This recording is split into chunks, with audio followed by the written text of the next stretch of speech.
Hey everybody, CVH here, and in today's video we're going to be playing a bit of Midrange Spellsword. I was playing some of this deck yesterday on stream, testing the new card Emperor's Blade, which was the monthly reward card for September. If you guys picked that up, definitely encourage you guys to go out and test it in your own Spellsword decks. Pretty interesting card, not too complex, so I threw it into a midrange shell first. Didn't have the most success with it.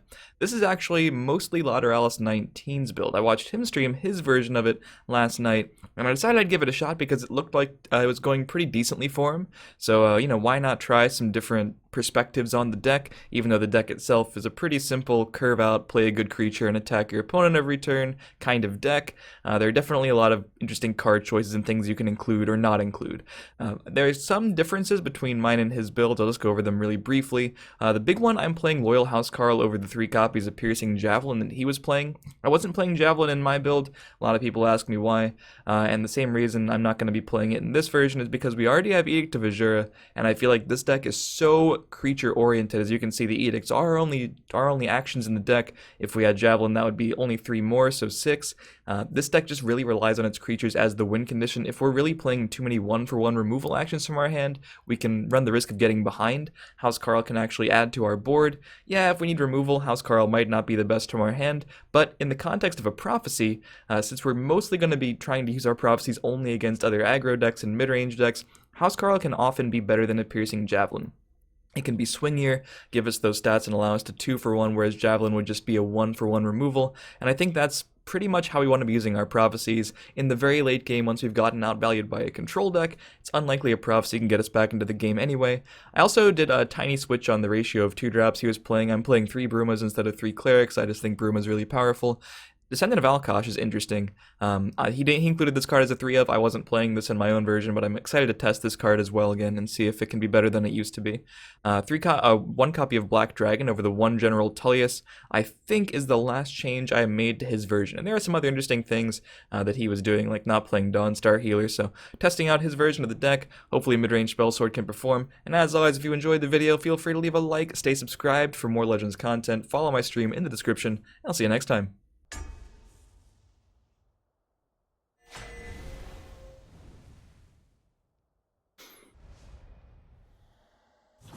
I got a scout first, probably ramp scout. I think we can go ahead and keep, God, we have a lot of 3s in the deck, so I'm tempted to ship this 2 back, but it could get a lot worse if we don't draw 3 exactly. So I'm just going to keep it, don't have the ring, don't have too much flexibility here. If I have to play a cleric on turn 3, it's definitely a lot better than playing nothing on turn 3.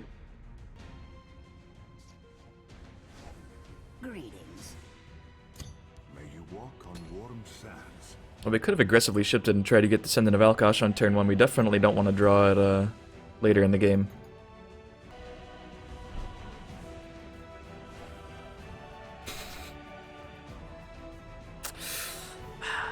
As expected, right? We really want to get that out as soon as possible, but this makes so much more sense and we can play 2 and 1 next turn. Oh my god. I'm gonna close the blinds, kind of braiding here.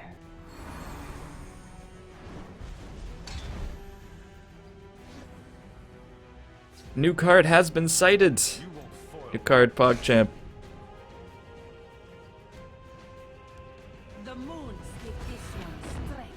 Definitely think we want to be beefing that up so it doesn't get Drain Vitality or Murkwater Witched right out of the game.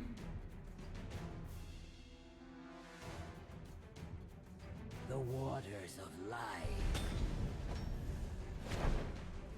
Alkosh lives. And it looks like we're playing the new card this turn. You won't foil my plan. You have been warned. For the warrior right. At the ready. Done pretty well so far, but it is Ram Scout. Very swingy cards like Red Brahmin. I've seen a couple playing Giant Snake recently. I know one guy played 3 Giant Snakes on me in a single game. Alright, well, we can deal with that if we want. And we probably want to. If we don't deal with that, he goes up to 8 Magicka next turn and rings into Red Brahmin every time. Just every time. Every single time. You have been warned. So, yeah, I think that is something I will go ahead and Edict of Azura. Regenerate and Breakthrough as the first 2. Nothing like it, man. Go no further. Go no further. For the warrior right. You won't foil my plan.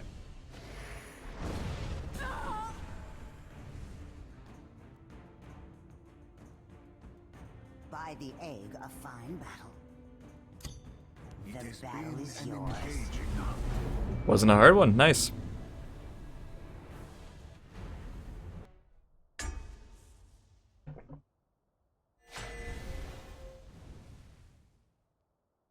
So last game we saw the new card act as nothing but a Stone Tooth Scrapper, which I found it to be in a lot of matchups.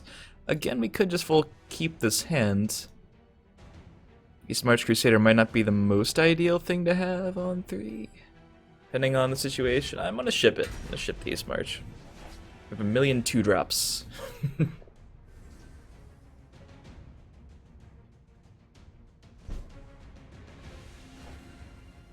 I think I'll start with the Bruma, if there's nothing to contest already, with the Spellsword. There's always a plan. Pushes just a bit more damage, which could be relevant. Heals me for just that little bit.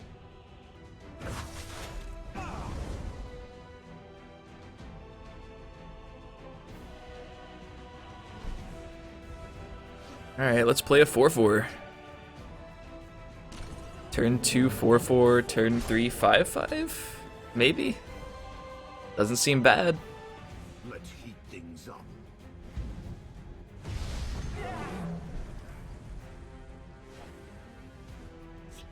Could play Blade over the 5-5, but does that matter at all?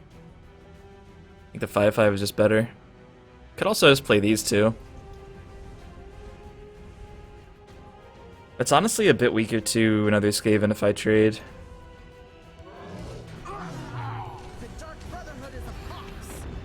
Because then he'd be taking off the ward too and putting this in range of Skaven. Yeah, I like this. The ring was pretty good this game. Pretty good. No idea how this would have gone if I didn't get the ring. And if you guys are wondering what the premium version of Emperor's Blade looks like since I'm playing so many other premiums, it looks pretty much like the non-premium version, so yeah. Definitely have the soul gems to make it. Definitely not a bad card. Not making it, guys. I still haven't made premium Sower Revenge. Can't justify it. It's impossible to justify. Alright, well, I guess I'll play this and mill all the Slayers, which is pretty sick. Break the Rune. Hopefully no Prophecy. We just got rid of a couple. And drop a Spellsword.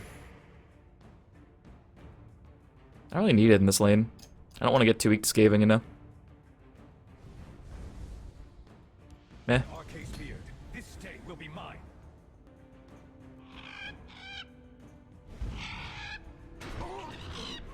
And I can just play the 4-5 guard against that.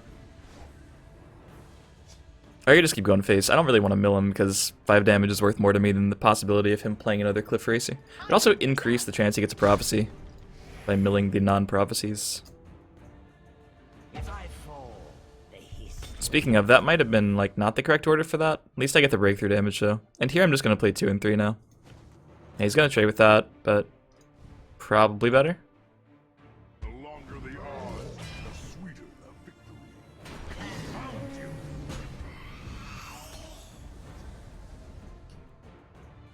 So if we attack in the other order, we have a 5-1 and a 4-1. So we're still pretty weak to Skaven. Attacking with this first is probably better if he gets like a Black Sap Protector though, because we get the breakthrough damage. That's unlikely, right? Super unlikely. We did get some breakthrough damage, which we wouldn't have gotten otherwise. Might lose the board, or a part of the board, as penance. The forest is my cloak.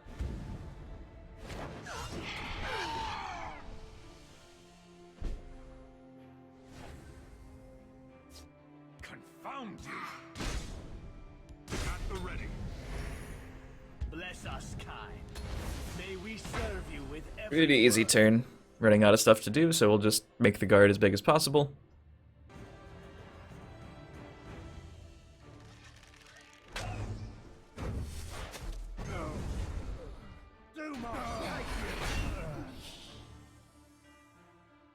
The forest will not suffer your presence.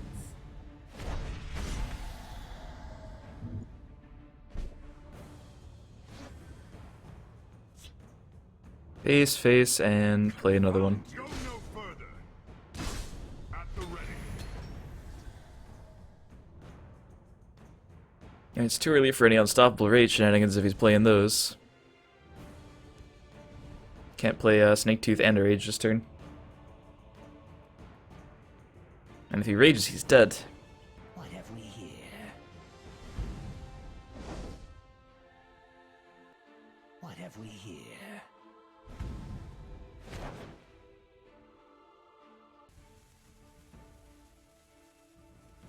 The battle is yours. I was gonna say, I don't think he has anything for 4.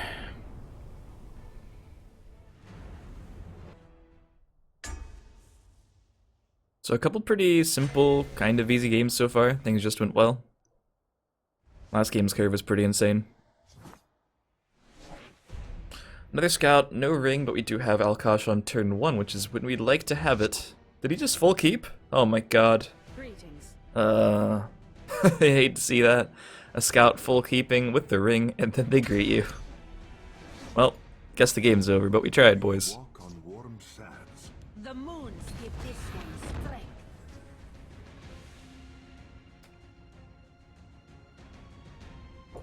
Ring Murkwater Witch, next turn ring Tree. Okay, that's fine too. Yeah, that's fine.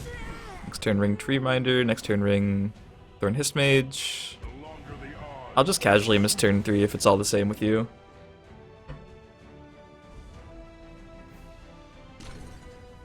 The waters of life. Alright, well, I guess I could play my 1-drop on turn 3. late for you. And then he plays Hist Mage, and then I play Edict because I have to. And we do have Bone Colossus, which, you know, might not be great if he's 2 turns ahead of us in Magicka, but... Oh, did he just draw it? Does he have another one? But at least it's one of the most important cards in the matchup. It's like this, Hoffinger, and Golden Saint. We might actually get some Hoffinger value next turn. You have been warned. Too late for you.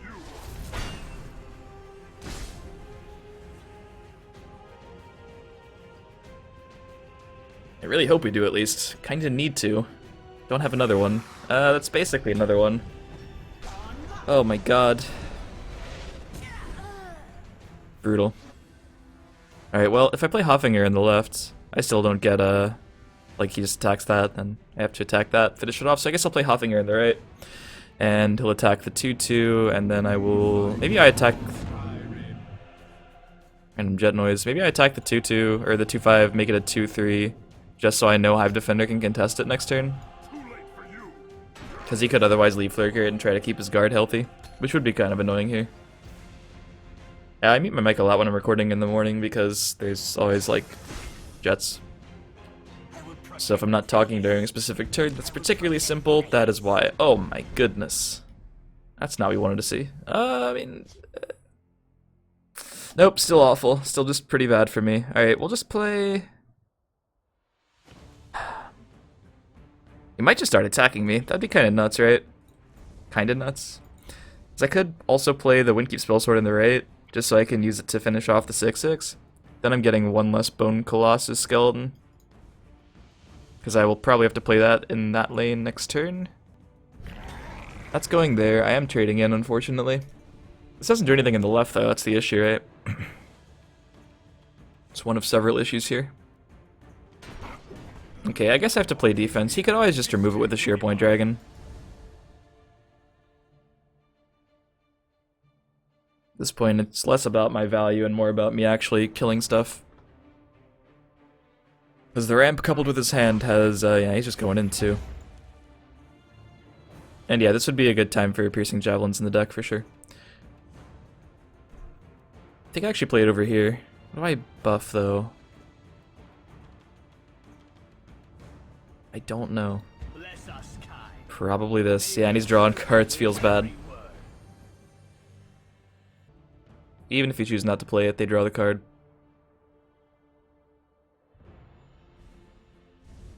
As long as you get the prophecy.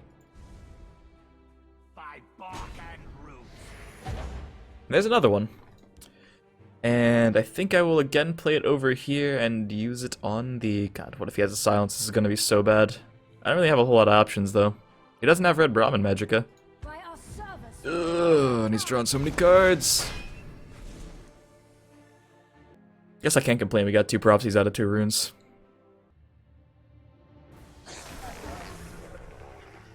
The forest is more cloaked. The waters of life. Okay, I mean, this could have gone a lot worse, right? That's what we'll say about the situation. I think it's just gonna be Bone Colossus. Yeah, we can just trade that in. Trade. actually develop stats. We could have played like a House Carl on that, which would have been kind of sick too, but then we can't play Dark Guardian with it, and then we're just kind of not playing Bone Colossus on turn 7. So House Carl was not bad. Not bad. Don't think we have, oh. Yikes. I was gonna say, I don't think we get Golden Saint off this game. It's not for a long time. Alright, so we can play a couple guards in the raid. The odd thing is that I have to start attacking him too. I am straight up dead to Red Brahmin. Cannot beat Red Brahmin, but I can beat a single silence by playing 2 guards in the raid. I'll just double trade 2 skeletons, I think. And this is a larger guard than it would normally be, which is kind of cool. I mean, I could House Carl it up and try to take a favorable, but I get so punished by a single Shadowfen Priest. I don't think we're winning this one, though. Ram Scout decided to be mid-range Scout, and that works a lot of the time. I mean, Ram Scout is basically a slow mid-range deck, and if it draws really well, it can quickly turn into a faster mid-range deck.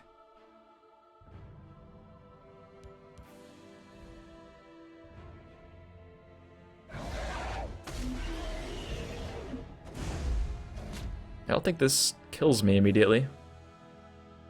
Does have that really annoying breakthrough, though. The Hist provides.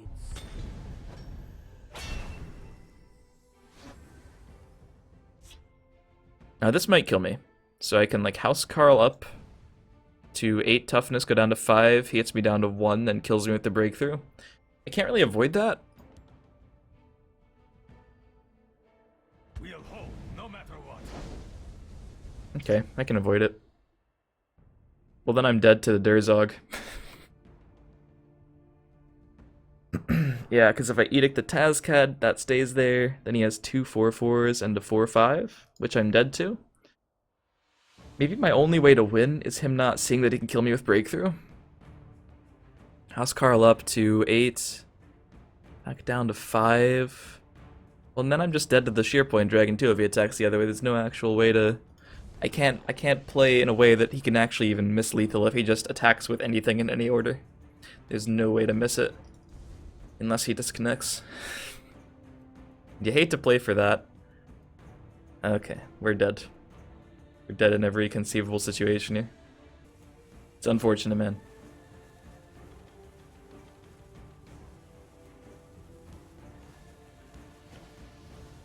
By our service, we honor life. It has been an engaging. GG. I think he played it well. He got aggressive at the right time. Like, even though we got 2 prophecies, he was still just able to push through with the Tazcad and everything. So it's, you know, probably the correct time to go in for him. A lot of Ram Scout players probably just would have stopped and waited, even with that many stats on board. And he had even more answers and stuff. GG.